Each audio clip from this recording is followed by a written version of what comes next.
I love anime.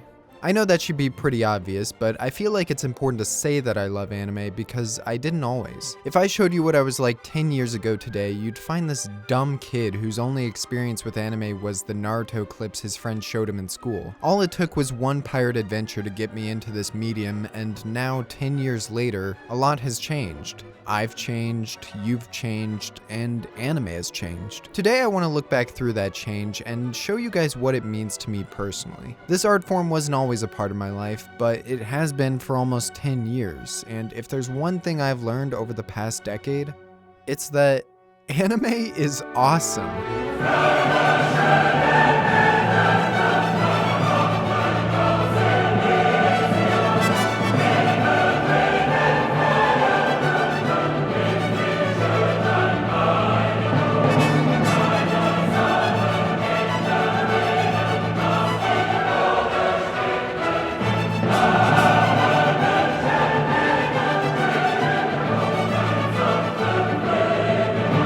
Anime has given me the escape to so many different worlds, stories, and characters over the years that picking a singular series to represent this decade would ordinarily be impossible. What I'll be doing to make that impossible possible is going through the past 10 years one by one and recollecting all of my favorites and anime of the years before we reach the finish line and I make the final call on my personal anime of the decade. The only rules I set were that I could only choose one season per series and that I could only talk about long-running shows in the year that they finished, not started. Yes, I probably forgot a show that you care about. No, I haven't watched every single anime from the past 10 years. Hope you got that out of your system because it's time to strap in and go on my longest journey yet. Without further ado, let's take it all the way back to where it started.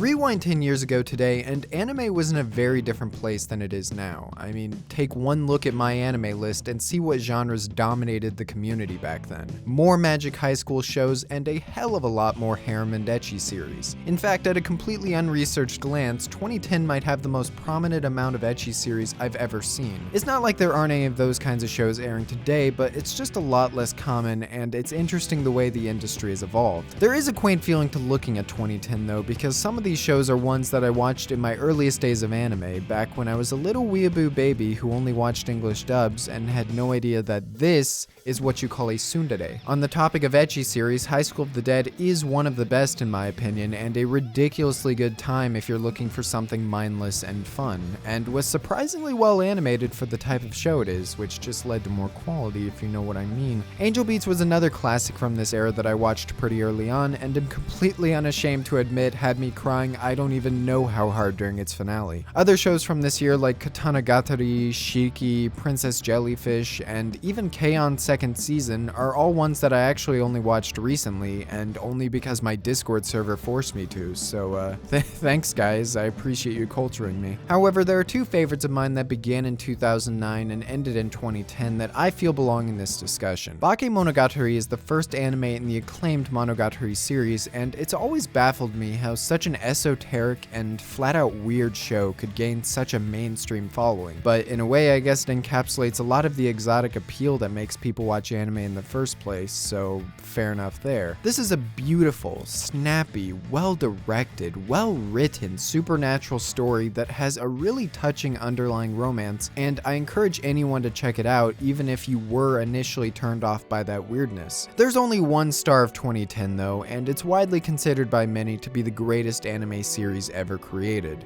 Fullmetal Alchemist Brotherhood is an exceedingly good story filled with amazing characters, great world building, and arguably the greatest final act I've ever seen in a show. Now, all of that might sound a little bit hyperbolic, but it's Brotherhood we're talking about. Come on now, you've heard all of these same things before, and they're true. Best anime of all time? That's pretty lofty, but Brotherhood is good enough to the point where I'm okay with people who refer to it as that. Unfortunately though, it would soon have stiff competition in that category as we move into the next year.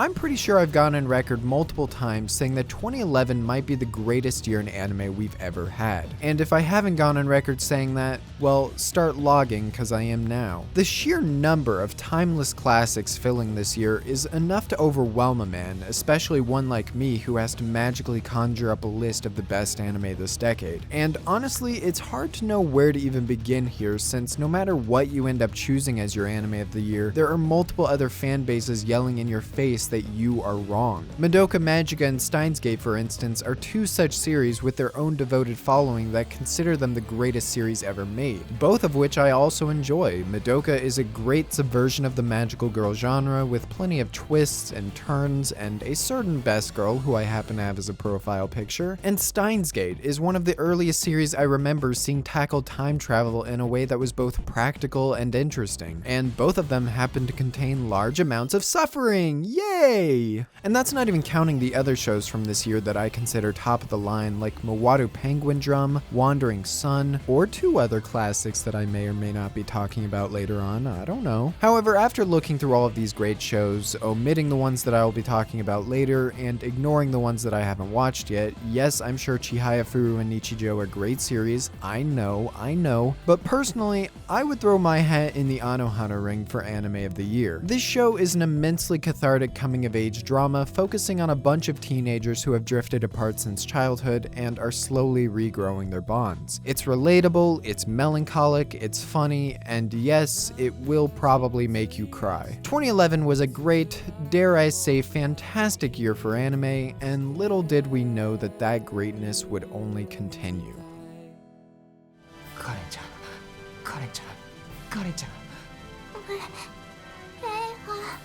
Yes, this is in fact what I meant by greatness.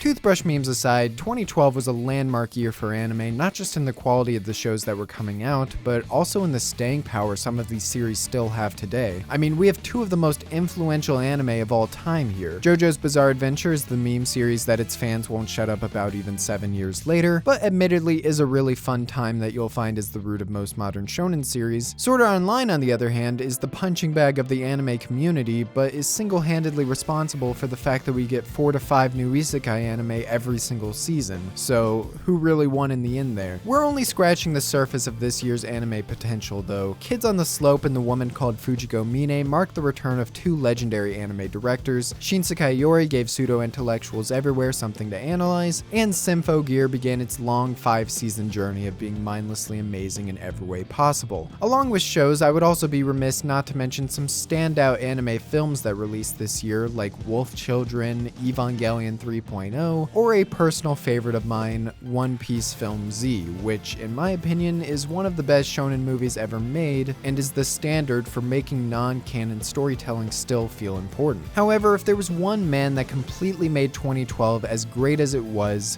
his name would be Gin Urobuchi. The man, the myth, the butcher was in his prime from 2011 to 2012 when we got shows like Madoka Magica, Fate Zero, and Psycho Pass back to back to back. These are all great anime with amazing writing, compelling characters, and twisted stories to satisfy all of the sadists out there. And it just so happens that Psycho Pass and Fate Zero's second season both aired in 2012. Now, in any ordinary year, Psycho Pass would be an easy anime of the year winner for me. I love dystopian settings, I love genuine main characters being surrounded by corruption, and I love suffering, yay! Unfortunately for Psycho Pass, however, Fate Zero exists and also happens to be in my top 5 anime of all time, so better luck next time, I guess?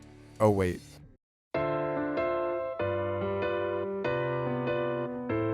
In comparison to the past few years we've been discussing, 2013 was pretty laid back for anime. There were some good series here and there, but as far as I can recall, there weren't really any shows that dominated the community. Wait, what's that sound? Oh!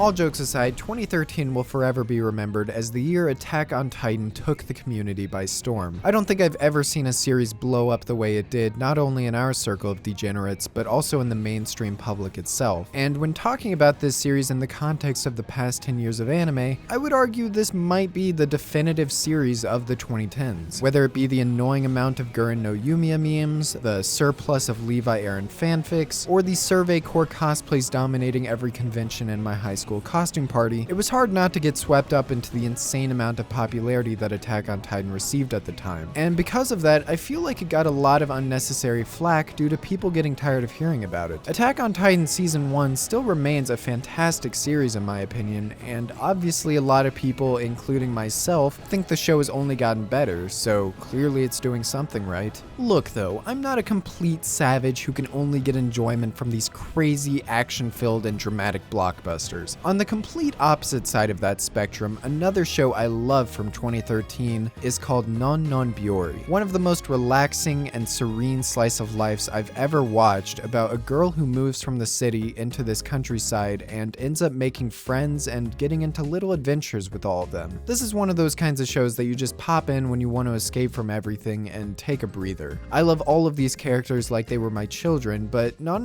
Biyori is first and foremost about the atmosphere these kids are living in. The rough wilderness and rural environment is basically a character in its own right, and the show is never afraid of just lingering on these backgrounds and letting you soak in all of the ambience. 2013 was also a big year for Studio Trigger with their first formal hyped up anime series, Kill la Kill. However, they actually released a little something else this year that I enjoyed even more. Little Witch Academia is a 26-minute pilot, not to be confused with the 25-episode series that released a couple years ago, and is a shining example of everything that Trigger is good at. Expressive and cartoony animation combined with a refreshingly simple and entertaining story makes for a fun time that you should spend your next 30 minutes on if you haven't already watched it. Despite all of those good things we just covered though, my favorite anime in this long-winded year goes to an underrated gem by the name of Tamako Market. Produced by Kyoto Animation and directed by one of my favorite anime directors, Naoko Yamada, Tamako is an exceptionally joyful animated series that feels like a prime example of what animation should be. Coming off of her K-On! Fame, Yamada is a master of her craft at keeping every single shot in her series alive and filling every character with these subtle mannerisms and bouncy movement. All of it just can't help but put a big dumb old smile on my face because it's wholesome, it's sentimental, and above all, it's fun. Hunter x Hunter 2011. My anime of the year is Hunter x Hunter 2011.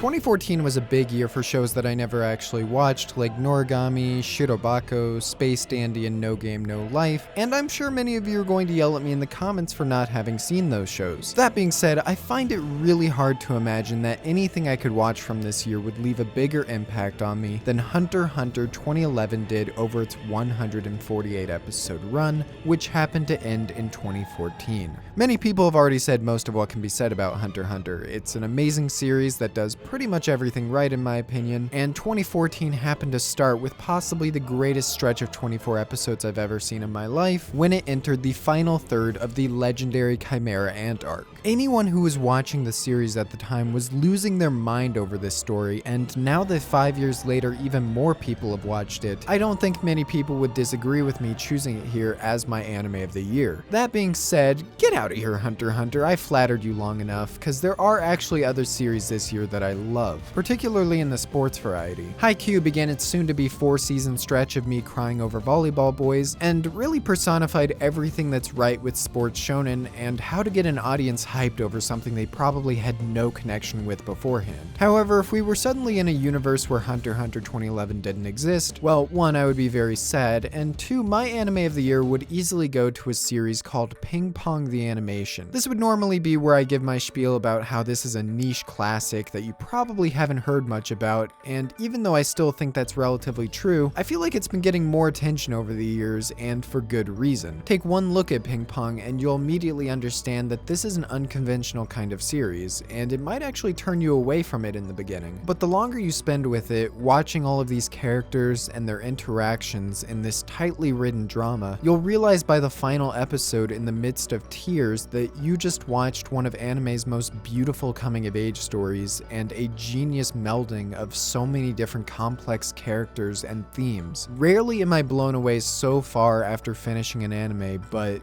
Ping Pong truly deserves to be up there with the best. But yeah, Hunter x Hunter 2011, easy anime of the year, great show, great show.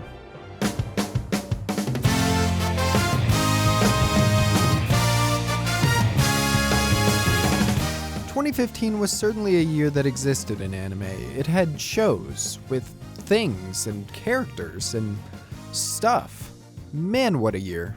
Yeah, I gotta be honest guys, this year didn't do much for me, and it hurts to say that because I know there are good shows in here. Stuff like Bakemonogatari, Assassination Classroom, or Overlord are all shows I've heard great things about, but I'm just still too much of an anime child to have watched them. So we're flying pretty low this year with my limited anime experience, but that doesn't mean I haven't watched any of the good stuff this year. In particular, I would say 4 shows stand out most prominently in my mind for 2015, and it's easiest to start out with the most popular one since I think it's the one most people associate with 2015. One Punch Man is about a man who defeats everything in one punch. And no, I don't have any joke or interesting commentary to make on this show because everyone's already beat me to it. All I can really say is that this is a fun parody of what you'd expect from the shonen genre and becomes increasingly earnest with its depiction of that genre when these supporting characters and their struggles really get highlighted. Not to mention being elevated miles higher than it would have been otherwise with one of the greatest television productions ever put to screen. One Punch Man alone already gave 2015 a great year for animation lovers, but the year still had more to give in the form of a Studio Bones adaptation of Kekkai Sensen. This series is gorgeous, it's stylish, it's full of energy, and all of that can be attributed to Rie Matsumoto's glorious work as director. She brings this fantasy world of humans and creatures and whatever this is to life and makes it a joy to experience with its extensive cast of lovable characters. While we're talking about lovable characters then, let's shift over to something a little more grounded called Sound Euphonium. This, in my opinion, is the best anime series of 2015, and on the surface you might not see much worth noting. It's Kyoto animation, so the animation is fantastic, but the subject matter, it's pretty plain. You're just watching this girl in a school band club. How deep or interesting can that possibly get? More than you can possibly imagine. Sound Euphonium is a beautiful, emotional, sometimes painful story about a girl who doesn't really know what she wants in life, but slowly starts understanding the passion inside of her due to the people surrounding her. Euphonium's story has an interesting way of putting Kumiko in the midst of all these problems and arcs that don't involve her at all, but through her observations, she learns things about herself that she didn't realize before. She's my favorite character in anime, and this story in general is something that I think should be experienced by everyone. That being said, I'm going to completely contradict what I just said and not make it my anime of the year for 2015, even though it is the best anime of 2015. Don't question it, I'm going by my rules. We may or may not be talking about this series later on. Instead, what I'm going to make my anime of the year is another underappreciated gem from a classic director, Kunihiko Ikuhara. We've discussed this madman on the channel many times before, famous creator of stuff like Utena, Penguin Drum, and Sarazan Mai, but my choice for anime of the year here is a series that most of his fans consider his worst work. Yurikuma Arashi is predictably a very weird series, but underneath that weirdness is an insane amount of heart and charm. Over the 12 episodes of this series, Ikuhara clearly has a lot to say about love and social isolation, and all of the characters have these really satisfying arcs to drive home those themes. I cried multiple times watching it, and while I know it's not going to appeal to everyone, I can't help but still recommend it profusely just because of all the emotions it made me feel. Great series, anime of the year other than Sound Euphonium. Ikuhara is still a weirdo.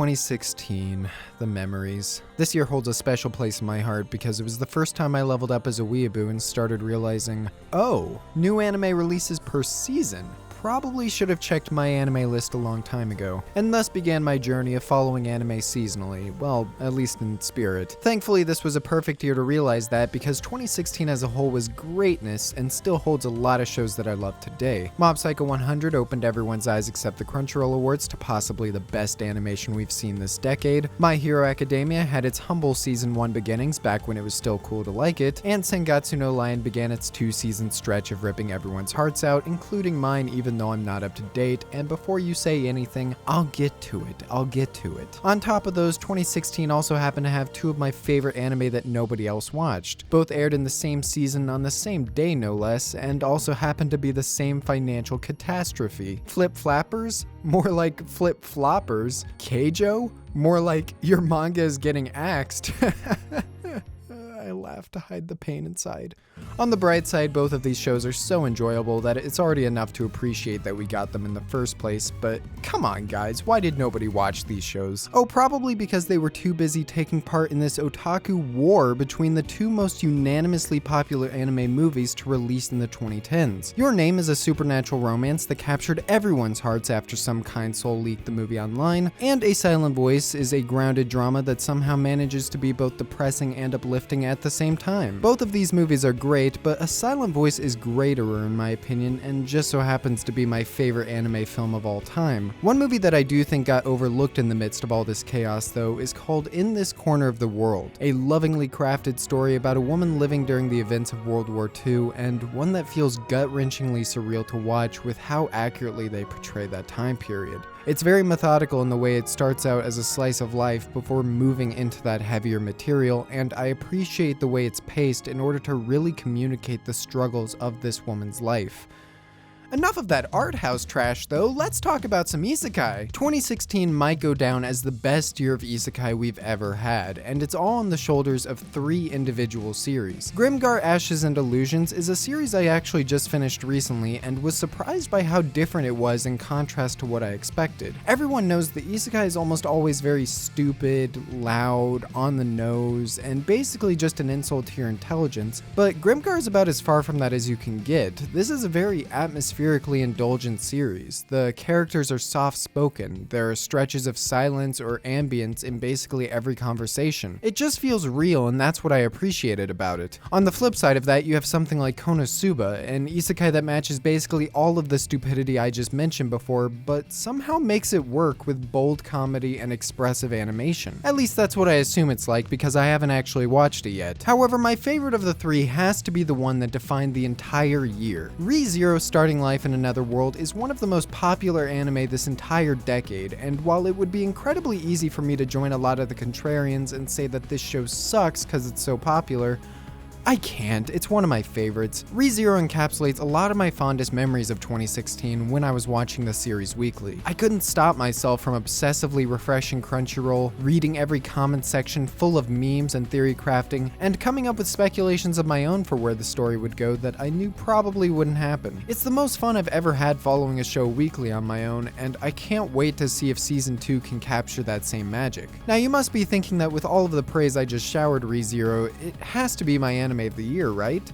Well, think again. Re:Zero, get in the corner until Season 2. My anime of the year for 2016 is actually the sequel to a series I mentioned earlier, Sound Euphonium. You remember all of the praise I gave it during the 2015 section, right? Well, Season 2 of Euphonium delivers on everything that made Season 1 great and elevates it to the next level. The drama is better executed, Kumiko as a character continues developing brilliantly, and this season in particular has one of the best final episodes I've ever seen in an anime, to the point where I would be completely okay if this was the end of the series. If you've never given this show a chance because the premise or the characters didn't seem interesting, you could not be more wrong, and I beg you to give it a shot. Let's go! Watch your back, attack is on the way. So feel around with the cards you play. Looking at suspicion for the keep this infinite. If 2016 was the genesis of me actually watching anime seasonally, then 2017 was the genesis of me talking about it on YouTube, and subsequently is why I'm even here in the first place. 2017 is a sentimental year for me in anime because there were two shows in particular that I got to share with an audience. Maid in Abyss was the very first anime I covered weekly on my channel, and if you had to ask me the reason why it ended up being the first, it'd be as simple as saying, it's real freaking good, man. Maid in Abyss has this spectacular first episode that draws you into the series completely, and it led me to wanting to share that passion with the rest of the world. Like many other people, the series reinvigorated my love for fantasy and world building, along with just making dumb theories and trying to figure out where the story was headed next. It's a show that's not afraid to take dark turns, but also has this beautiful thematic sense of hope and ambition. At its core, Maid in Abyss is such a perfect encapsulation of adventure and mystery that you can't help but get sucked into it. However, this is the kind of show that's already up my alley. You could have shown this to me 5 years ago and I'd still love it just as much as I do today, which is something I can't say about two other my favorites from this year. Now, what you need to understand about me is that pre-2017, I was a filthy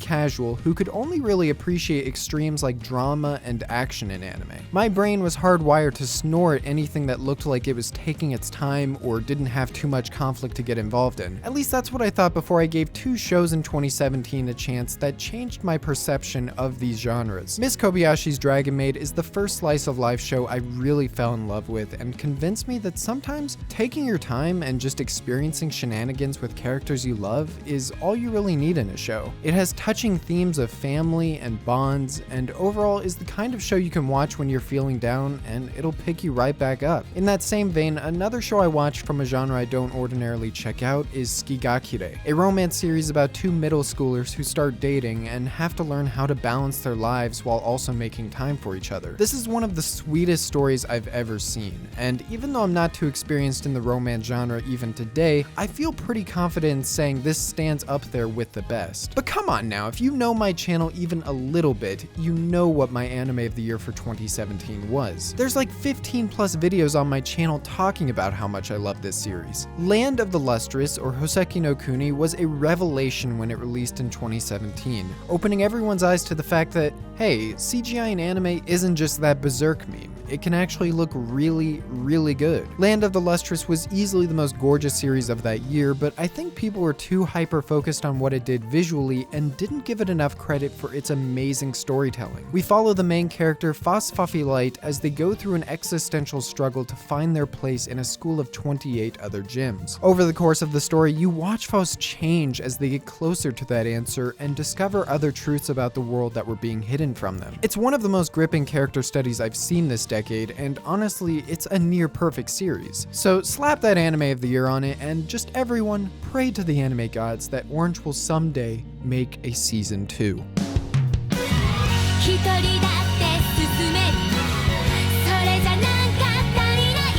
2018 sucked.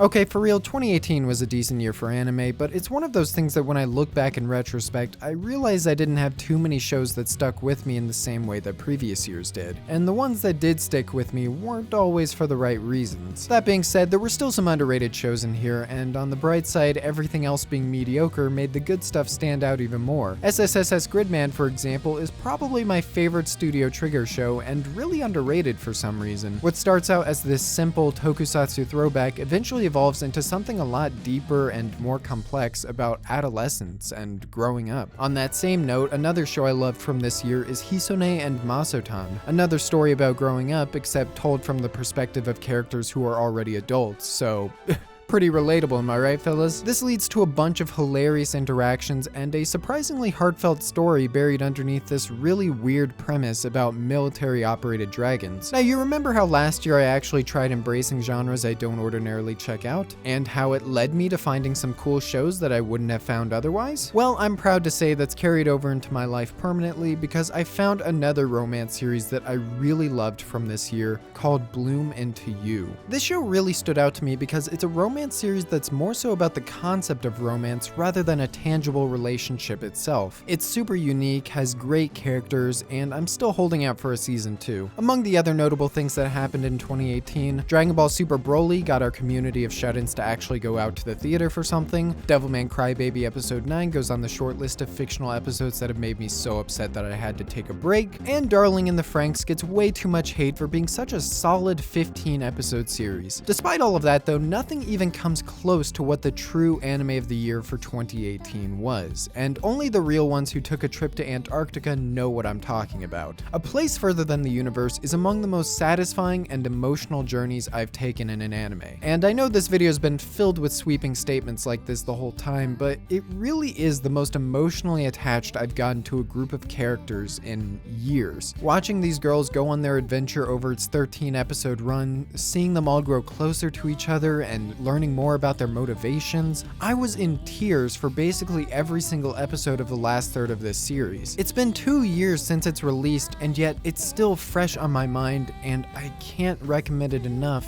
if you haven't given it a chance.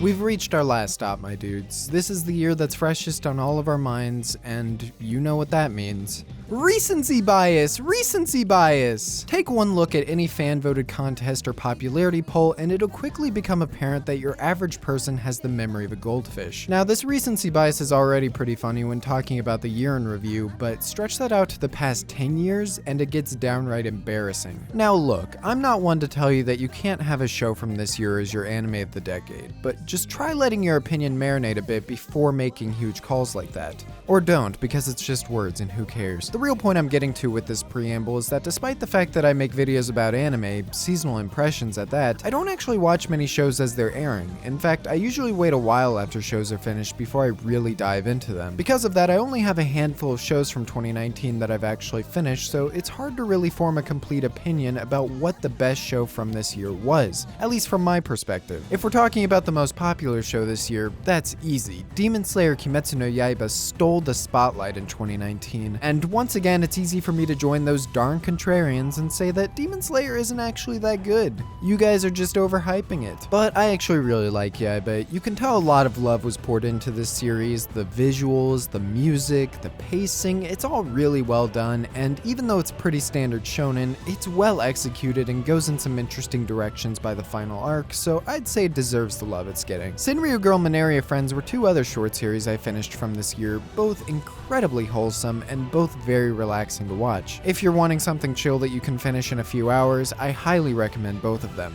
But if we're talking the big AOTY here, there's only 3 series I see reaching those heights from 2019, and I haven't finished any of them. Vinland Saga is a riveting historical drama with complex characters, great production values, and a story that I could see going in a ton of interesting directions. And I'm only on episode 5, so I'll get back to you on that whenever I finish it. Kaguya-Sama Love is War, on the other hand, is about as far on the opposite side of the spectrum as it gets, combining these really funny gags with a wholesome romance underneath, and I only got to episode 5 on this as well. And lastly, Babylon, a psychological thriller that has continuously surprised me, impressed me, and kept me on the edge of my seat for 7 episodes now. I've been hearing things recently that worry me about the ending, but I'm seriously praying that the show ends as strongly as it's been going so far, because if it does, it's going to be insane. These are all my frontrunners for anime of the year for 2019, but out of the shows that I have finished, there's one in particular that I enjoyed more than the rest by a pretty wide margin.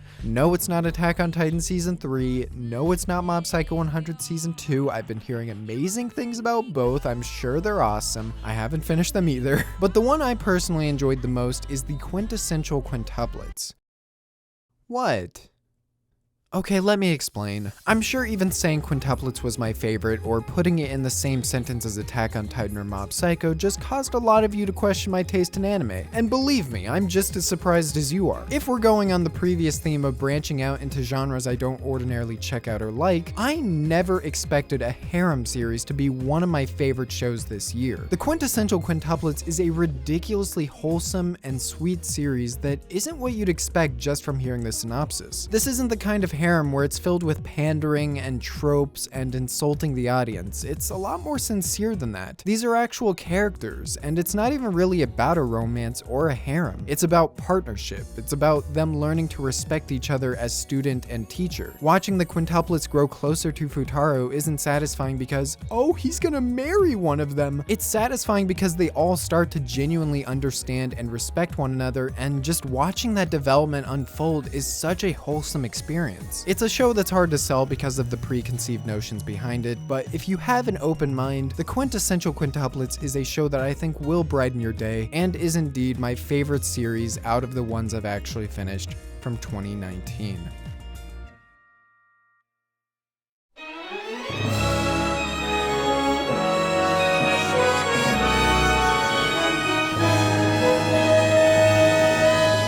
And so our long journey has come to an end, and not counting the wishy-washiness of 2019, I feel like we have a pretty solid list of shows here that I consider all amazing in their own ways. How do you even choose from this list for anime of the decade? I could go on for ages, and already have, about all of the great qualities in all of these series. So what could I possibly— It's Hunter x Hunter 2011.